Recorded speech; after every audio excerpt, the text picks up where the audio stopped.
Hello, welcome to Animated Literacy. Thank you for joining me. My name is Jim Stone, and I am the author and creator of a beginning reading and writing program called Animated Literacy. Animated Literacy is designed to move children from the earliest stages of literacy to fluency and independence in reading and writing. I've spent the last 25 years traveling across the United States and Canada presenting workshops in animated literacy for teachers who are implementing it in their classroom. Prior to that 25 years, I spent over 25 years in the classroom. The first 5 years of that was working with 3rd through 6th graders, where I got to see which children were successful in literacy, which ones were not, and what skills and strategies the successful students had that the unsuccessful students did not possess. So then I moved to teaching 1st and 2nd grade, where I spent 10 years in a low-income school where, when I started out, we had fewer than 20% of the students in our school at the end of the year on standardized testing scoring above the 50th percentile. So in that kind of a situation, I found myself not having very much fun reading, not having very much success. My students were frustrated, they were not successful, and they weren't having much fun.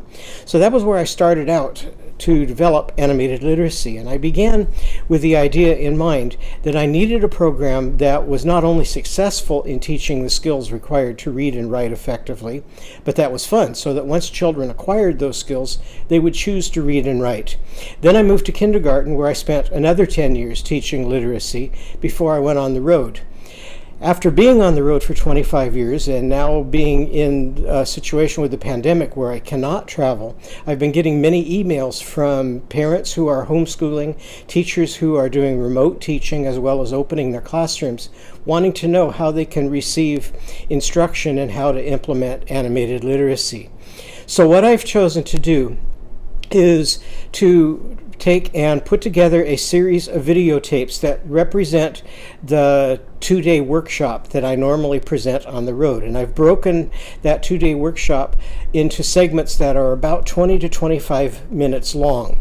So in this introductory section, what I'm going to do is walk through those segments so that you can then decide if you want to view them in the order that they're presented, or if there are certain tapes that you want to go to right away for information.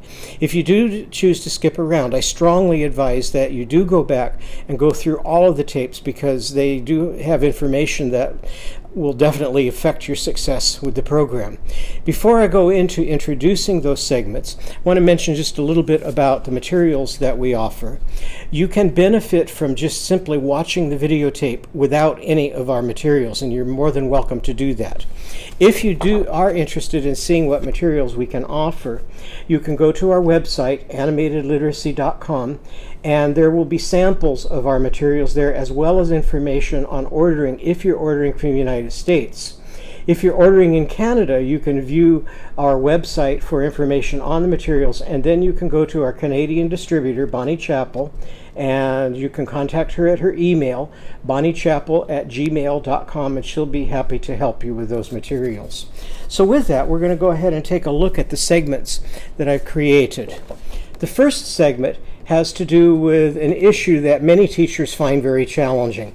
How do I get kids to pay attention, and how do I get them to remember what it is that they're being taught? So we're going to go into the brain research that we have now on emotion and how emotion drives attention, and memory is a combination of emotion and prior knowledge, that in order to remember things we have to connect to prior knowledge, information, and experiences that are emotionally significant.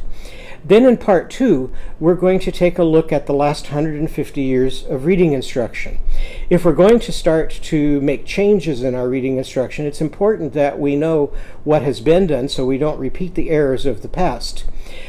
So when we look at the history of reading instruction, this is a quote from Reading Research Quarterly that tells us that for almost a century and a half, graded or level texts, or little books, were generally considered an important, if not essential, component of elementary reading instruction. So simple little books have been the dominant force in reading instruction for over 150 years. And if we go back to its early beginnings, you find the McGuffey Reader that came into existence somewhere around 1830, 1840, and it lasted for 100 years of teaching children how to read. Then around the 1930s, 1940s, the McGuffey reader gave way to the Dick and Jane reader that's become quite iconic in the world today.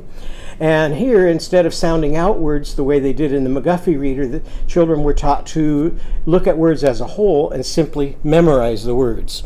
Today we have other forms of little books, but we're still dominated by small book instructions. So some of the materials used today look more like this.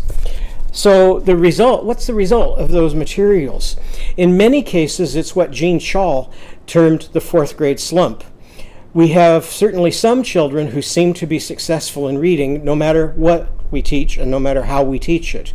But then we have another group of students who appear successful in kindergarten, first, second grade when the material is simple, the sentences are short, they're primarily based on high frequency words, and they have lots of picture support. So children are able to memorize the limited vocabulary in their books, and they're able to look at the pictures in many cases to aid in both word recognition and comprehension. Then they start to hit third grade, and it gets more difficult as the pictures begin to drop out of the books. And by fourth grade, there's few or no pictures left, and the vocabulary is exploding. And so suddenly they have to learn all of these words, and there's too many words for them to memorize. There's no pictures to help them guess at the words, and so they hit what is called the fourth grade slump. And many children graduate high school still reading like they did in fourth grade. Then there's another group of children who spend 2, 3, 4 years in those little books, and they still can't read the little books. So for many children, the little books have not been supportive in developing their literacy skills. So when I started developing animated literacy, I started to take a look at the brain research. And back in 1985, I was invited to present at a brain conference where Marion Diamond was the keynote speaker. And then in 1998, she came out with her book, The Magic Trees of the Mind. Marion Diamond started her research back at a time when it was believed that the brain you were born with was the brain you would die with, that you could not change your intelligence, that it was fixed at birth. Marion Diamond challenged that concept with her studies, and she proved that the brain was in fact plastic, and that the brain is molded by the kind of environment that children are in. And she found that if children are not placed in a complex environment that demands them to do difficult mental activities, that their brain cannot grow. And a favorite phrase of hers was, the brain is only as smart as it needs to be, and it only sharpens up if and when experience demands it. She also found that a simple, boring environment can actually shrink the brain faster than an enriched environment can grow it. This is in line with Vygotsky decades earlier, who said the only good learning is an advance of development. Well, it turns out, if we look at what many parents are doing, they are providing that challenging environment by reading bedtime stories to their children even before birth. But not all children get the same experience with bedtime stories. It's estimated that a middle-class child enters first grade with 1,000 to 1,700 hours of being read to from picture books. The corresponding child from low-income families averages only 25 such hours. So reading to children is a critical component for their success in their learning to read and comprehend. So how early do we start reading to kids? And it was shown in a research project done with Dr. Seuss's book, Cat in the Hat, that if you read Cat in the Hat repeatedly out loud before the birth of the baby, that the baby can begin to recognize the rhythm, the melody, and the rhyme structure of that book. And after birth, they will prefer that book to other rhyming books that they have not heard before birth. So we can start reading to children before birth or within those first few months of life, and they can benefit from that. The next area we're going to take a look at is number 4, and here we're going to take a look at context. Parents who read to their children are providing a context for their children learning to read. And it's critical that we put the whole picture first out there in front of children. You can think of this much like if you were building a 1,000-piece jigsaw puzzle.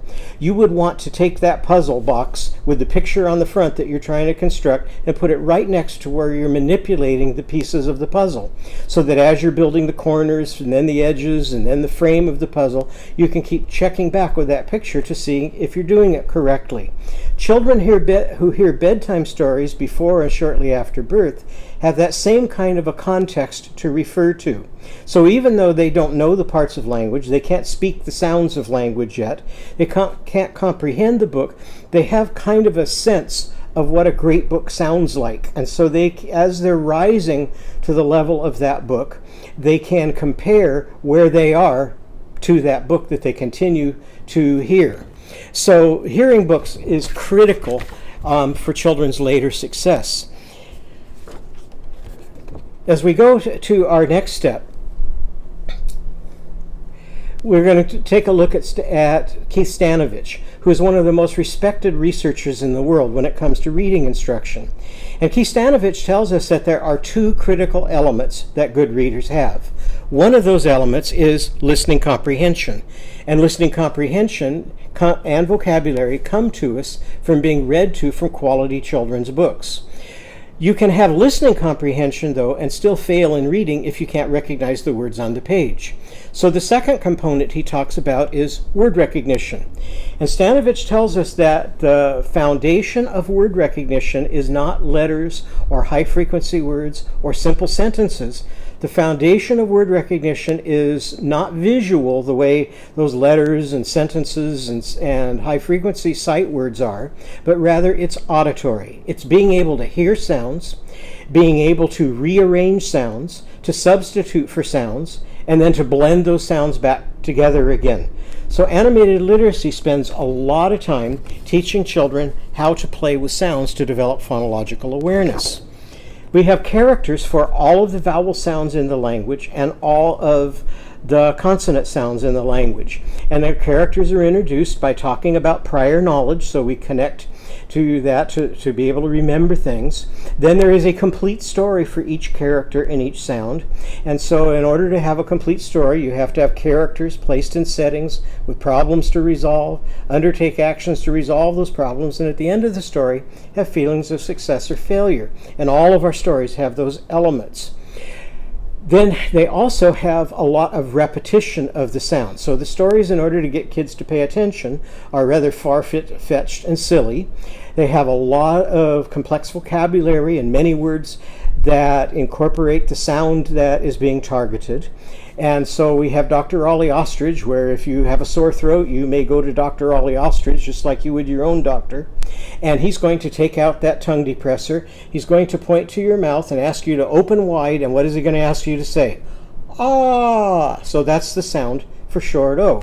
And here's Rosie Raccoon. She's riding Rhino Ralph in the rodeo, and she's rocking back and forth and riding him, and she's roping him. And so you could rock back and forth and ride, you could rope, or you can rope and ride at the same time while you're saying Rosie Raccoon's sound. And then there's a song with rhythm and melody and all of the elements of music that the children learn to sing and do a finger play so that there's movement incorporated to help them remember all of those characters. Going back again to Marion Diamond in part 5 of our videotapes, she talks about that in order to grow a brain to its maximum potential, it's best to do it in a natural environment. And she describes what a natural environment looks like when we're developing our sensory system and when we're learning to speak. And so she tells us that before birth, our tactile kinesthetic sense develops first. And so that's where you're moving and touching. And all of our instruction should be begun by moving and touching the same way children begin to develop even before birth. Then as they're developing language, the sense of balance comes in next, followed by taste, followed by smell, then hearing, and the last sense is vision. And the important thing here is taking a look that hearing comes before seeing. Now, when it comes to phonological awareness is hearing, and that needs to come before memorizing and looking at the letters. She tells in her research that when you mix up those sequence of learning that some unfortunate things can happen. She gives an example of some baby birds where they developed vision before hatching. So now these baby birds are able to see well, and it's been developed before hearing, but they couldn't follow their mother's movements, they couldn't follow her voice. All they could do was wander around aimlessly in circles. We have a lot of fourth grade students who, just like those baby birds looking dazed, are wandering around aimlessly in circles when we put complex text in front of them. And that may be in part because we have mixed up the natural sequence of instruction. We've put consonants ahead of vowels, we've put complete sentences ahead of all of these other parts of language, and then we wonder why our children don't succeed very well in reading and writing. In part 6, we're going to take a look at those vowel sounds. Now, as you look at the list of videotapes, you'll notice that some of them are marked with a handprint. The ones that are marked with a handprint are lessons where I actually teach the lesson and show you the nuts and bolts of how you go about doing animated literacy. So if you would like, you may go to some of those segments first before you listen to some of the other segments. In segment 6, I'm going to give you a gesture for each of the vowel sounds in our language. So just like for the sound of short O, we're going ah, we'll have gestures for every vowel sound.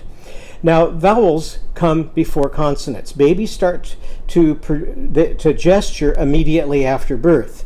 Then when they're about 2 to 4 months old, they begin to produce vowel sounds in isolation. And Patricia Kuhl discovered that the first 3 vowel sounds babies all over the world produce are oo, e, and ah. David Seville had fun with those 3 vowel sounds back in the 1950s with an old song that went to the top of the charts. So that shows you how emotionally stimulating these 3 sounds are. And his chorus to his song sounded like this. Ooh, ee, ooh, ah, ah, ting, tang, walla, walla, bing, bang. Ooh, ee, ooh, ah, ah, ting, tang, walla, walla, bing, bang. So babies are going along producing vowel sounds one at a time until they hit about 7 or 8 months old. And now they go to the next step in language acquisition. We cover this in part 7 of the videotapes. When babies produce their first consonant sound, they do not do like reading programs have done or like they do with vowels. They don't produce the consonant sounds in isolation very often. Instead, they tend to put the consonant in front of the vowel. So if a baby has been producing ah for several months, they may put a b in front of it, and then they blend those 2 sounds together to babble with the sound of baba. Now, if they're going to change baba to gaga, they're going to have to take off the consonant at the front, change the b into a g, and blend it together again to produce gaga. Then they also change the vowel sounds when they're babbling. If they're going to change gaga to goo-goo, they're going to have to take away the ah, replace it with an oo, blend it back together again, and now they have goo-goo. At Cornell University, an expert in babbling named Daniel Goleman studied this, and he discovered that babies consciously are moving sounds around to get mom's attention. If they keep making the same sound, mom stops paying attention, so baby consciously keeps playing and manipulating different sounds until they find a combination that mom will pay attention to. In segment 8, we're going to start taking those sounds that we have taught children and put them into pattern songs and activities where they can have fun manipulating those sounds. And the first song that we do that with is Are You Sleeping? And so here we have a picture of Ike, and he's riding his bike up into the sky. And to gesture his vowel sound, we're riding and we're going, I. And every lesson in animated literacy goes from the whole, where we've got a complete story for Ike. We've talked about prior knowledge related to writing. We've read stories related to writing. And now we have Ike who is writing. And now we isolate the sound and we teach I. Then we put it into a context where you can go back to the whole. And in Ike's verse for Frere Jacques sounds like this. Are you riding, brother Ike? Brother Ike, Ike's bells are saying, I. But if we do it for a consonant, we're going to handle our consonants differently, just like babies do. So here's Timmy Tiger, and his gesture for the sound of T is tickling. T. Now, when we put his into context and we come to the bell tones, we're not going to isolate them the way we did with I. Instead, we're going to do something very similar to what babies do when they're babbling. We're going to take away the D from ding dong ding, replace it with T for tickling, and sing ting tong ting. So his verse would be, are you tickling, Timmy Tiger, Timmy Tiger, Timmy's bells are saying, Timmy's bells are saying, ting tong ting, ting tong ting. And in part 8 of the videotapes, there is a whole series of songs and activities that are fun to just play with sounds over and over and over again until children become automatic with that. After 8, which has a handprint next to it, so that's hands-on, we go to number 9. And as children are progressing through that predictable sequence that all children in the world go through when they're learning their first language, and that we also replicate when we're learning a second or a third language, after they have babbled for a few months, they're going to produce their first words. And the first words they produce will not be in a complete sentence the way many of our reading instruction programs start. Instead, they're going to produce one word at a time. So animated literacy is going to replicate that by teaching children how to draw and label objects. So we start out with only 2 sounds, P and short U, and we put those together for a pup. I draw a pup one step at a time, and as I draw on my paper, the children copy me by drawing the steps on their paper. Then after we have finished drawing the pup, then we draw the letters to spell the word pup and blend them together to produce the word pup. So our printing instruction is an extension of our drawing instruction rather than being a separate disconnected activity. Now, you saw the way I draw a pup. Even though my children are copying me, theirs are far more expressive and creative than mine is. So here are pups drawn by my kindergarten students in the first week of kindergarten. And here's a couple more that were drawn in the first week of kindergarten. And then going from the part to the whole, when we go to segment number 9, or excuse me, segment number 10, we're going to start to put those into pattern songs by substituting for words. So earlier we were substituting for sounds in Are You Sleeping? Now we're going to substitute for words. So we teach the old song, 1, 2, 3, 4, 5, I caught a pup, or I caught a fish alive. But then I say to my children, but we didn't draw a picture of a fish. What did we draw today? Oh, we drew a pup. So let's write the word pup inside our circle. And then we need to generate our picture from the text. Because I'm anticipating when these kids hit 3rd and 4th grade, there will be no pictures in their book, but there still have to be pictures. Where are they? In the mind.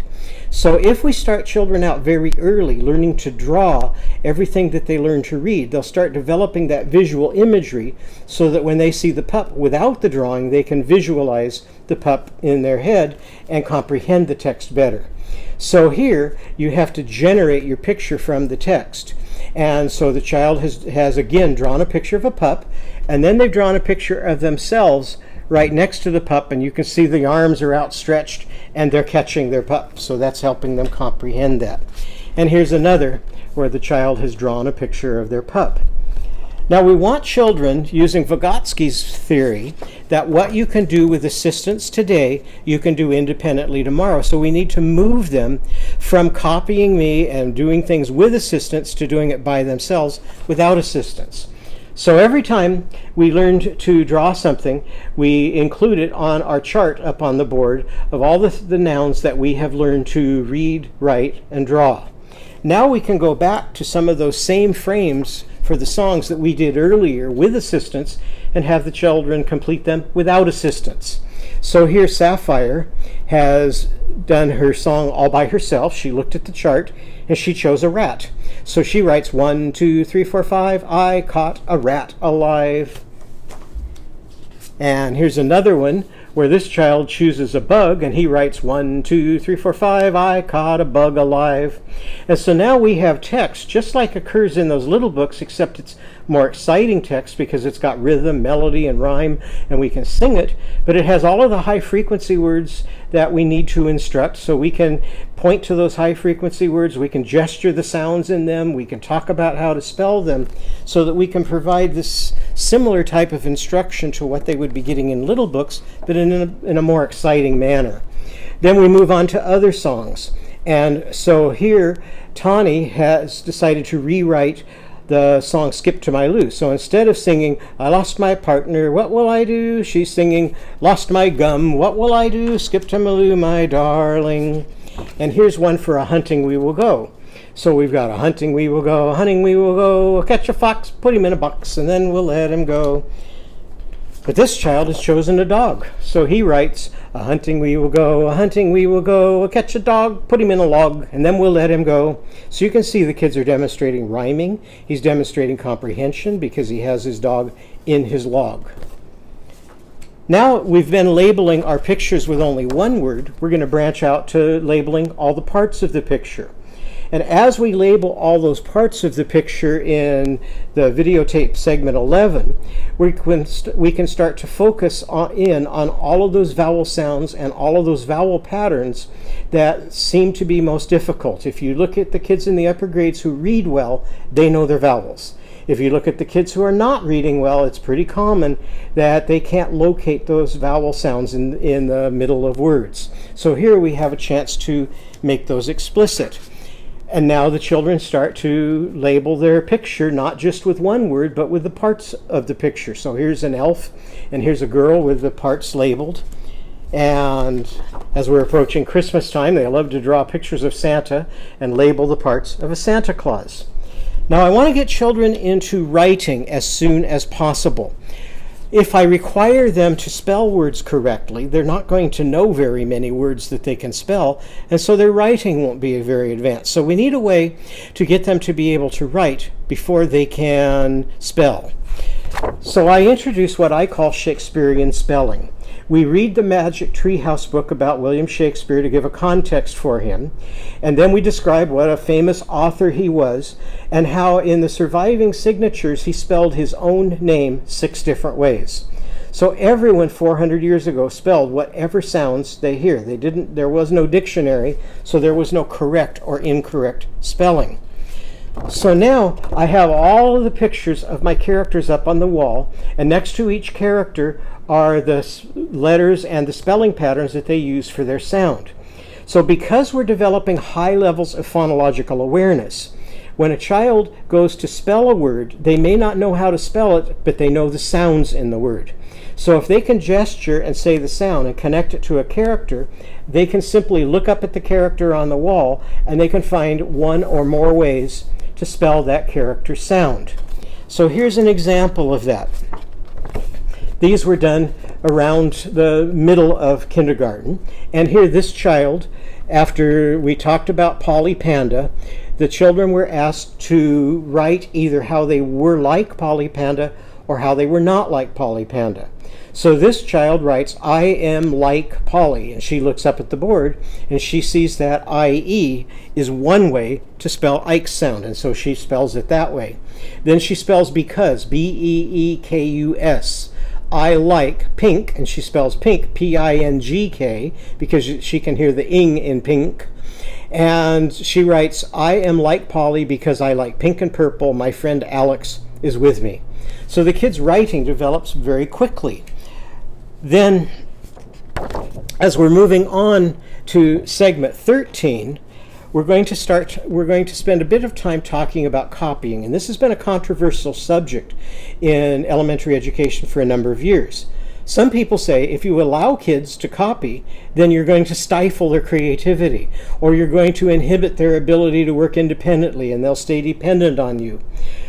Well, I don't find that to be the case at all. If we look at the scaffolding that we're doing, where we're starting up high and then we're scaffolding our instruction so that children can rise to that level. So we don't bring instruction down to the child. Instead, we bring the child up to the level of instruction. And Vygotsky is the one who first wrote about what we today call scaffolding. And he tells us that the first step in scaffolding is that children imitate. And so from the first day of school, I'm doing things that the children cannot do independently, and in some cases even comprehend, but all they're required to do is copy me. Then at a higher stage, he says the adult starts the activity for the child, and the child finishes it. And at another level, the child and the adult simply work together on the activity. More information is coming on the importance of teaching kids to copy. There was a discovery of mirror neurons in the late 90s, and they were not studied in human beings until well into the 2000s. And this turns out to be one of the most significant studies on child growth and development that has ever been found. And this is a quote from The Body Has a Mind of Its Own, where it says, "Newborns do not talk, but their mirror neurons kick in within minutes of birth. If you stick out your tongue at a newborn infant, he may stick his tongue back out at you." And so what was discovered is that we have specialized neurons that are simply there to have you copy. And as a result of that, we've learned that babies' emotional development is critically based on their ability to copy, that we learn other people's emotions and intentions, or how to walk in their shoes, by copying their actions. We also learn language first through gesturing and then through speaking, because when we gesture or use a real sign language or an invented sign language, it's penetrating the same areas of the brain as when we're speaking. So we can develop those areas through gesture before we can develop them through speech. And so it's been found that children who do not copy can have serious delays both in their emotional development and in their language development. So we need to have a lot of copying going on. Then as we move to part 14 of the videotapes, we've been doing single words. We labeled the picture, we labeled the parts of the picture with just single words. Now, the next stage of language development occurs once children can produce about 50 words. They move to two-word phrases, and so now animated literacy follows that same progression. So if we're going to move to two-word phrases, we're going to need adjectives and verbs to add to our nouns that we've been labeling with. So now we read books that are filled with vocabulary. So this one simple book that reads fluffy dog, scruffy dog, droopy dog sags, perky little puppy dog, wag, wag, wag, has all of these adjectives in it. So now we can start to use those adjectives to describe our pictures and the parts of our pictures that we've drawn. Then we can introduce verbs in a similar fashion. This is Sandra Boynton's book, Barnyard Dance. And it reads like this: stomp your feet, clap your hands, everybody ready for a barnyard dance. And all of these verbs are included in her book, so we can attach those to what we're learning to draw. So now our drawing and labeling starts to look more like this. And so here we have a frisky little pup that barks, floppy gray ears that flap, a wet nose that drips, a wiggly tail that wags, paws that scratch, and long legs that prance. At first, the kids are copying me as I'm labeling my picture. Then they move off to drawing their own pictures independently, and they start to label them by nouns that are in circles and arrows to their adjectives that are describing those nouns and lines for their verbs that show how they can move. And so here are some pages that my students have done independently, and then after completing their drawing and labeling, they have written a sentence about their picture that tends to be more complex than the sentences in many of the reading books supplied. Now, going back to our pattern songs, there are pattern songs where you can apply all of the vocabulary that you're learning to label with.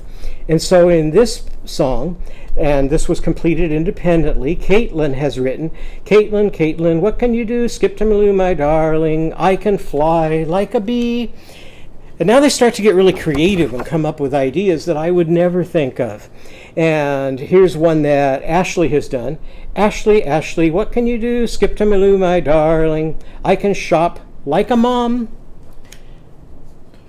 Research in fluency has shown that the best way to develop fluency is by rereading familiar material.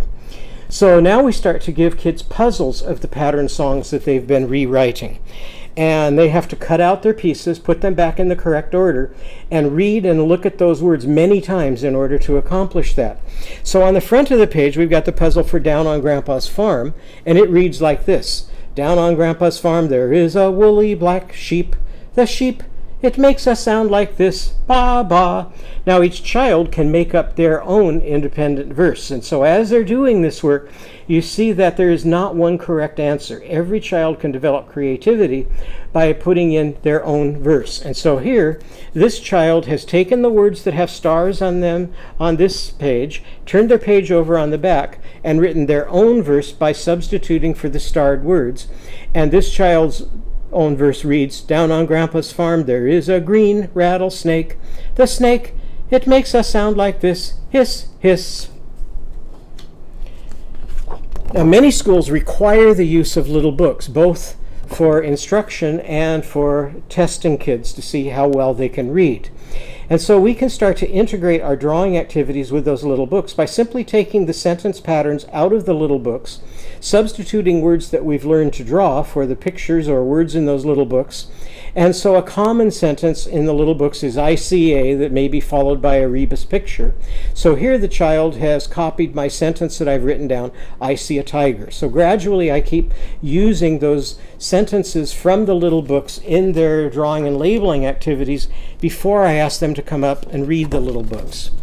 As we're moving on to 17, one of the words that we hear from the reading experts over and over and over again is that word recognition has to become automatic. In this section 17 of the videotapes, we're going to go into the scientific research on automaticity. And it turns out that it's based on your unconscious memory system. It wasn't recognized by science until the 1970s that there was an unconscious as well as a conscious memory system. And it's in that unconscious memory system that automaticity takes place. So in this segment, we're going to go through the history of how the unconscious memory system was developed and how it functions. Then we're going to go into the multisensory and integrated curriculum. And so in this section, we'll talk about the brain research behind multisensory learning, and also we'll talk about why it's critical that we begin to integrate curriculum. Animated literacy reads both fiction and nonfiction books before each character's story and before each drawing lesson. So kids are getting a lot of facts as they're learning their characters. And in this exercise, here's Baby Barnaby's song that we used for learning the sound of B. And there are many different topics included in his song. So the child gets to choose whatever topic they want to write about. And this child chose to write about bumblebees.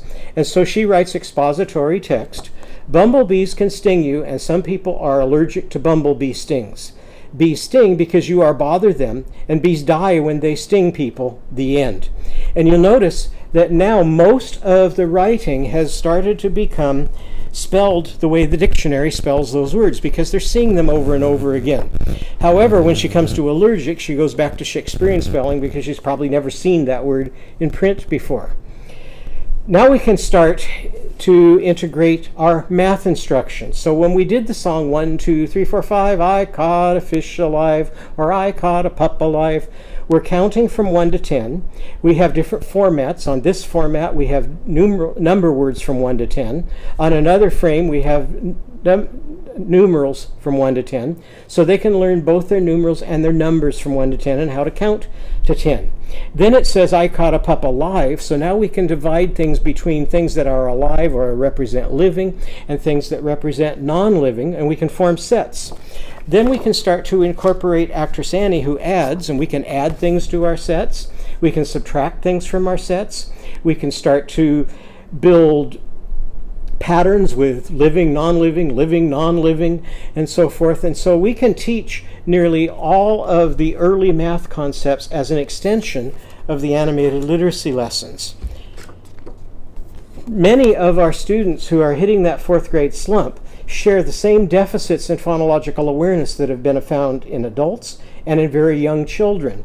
But if we try to use the same words to teach phonological awareness that we use with young kids, with older kids who've experienced that, their habits tell them to keep looking at the word as a whole and to look at the picture, and it doesn't let them break sounds into words. So there's a whole lesson on Pig Latin that I teach that teaches kids how to translate words to and from Pig Latin. And when you're doing that, you're developing phonological awareness in an age-appropriate way and in a highly motivating way. So that's a lesson that I use with older kids, but I've also found I can use it with younger kids. And then finally, the last segment of the videotapes deals in how to use manipulatives to develop both word recognition and comprehension. And so we have a bag of toys, and you can gather your own or you can get a bag of toys from us, that have little objects like this that we first learn how to decode the name of, then we start to describe them, and then we put them into complete sentences, and the child has to look at the sentence, find the words that names a toy, select the appropriate toy, and then use the toy to demonstrate the meaning of the sentence. So that's an overview of the videotapes, and I hope you join me for the rest of the videotapes, and thank you very much for listening to this segment. Hope to see you again.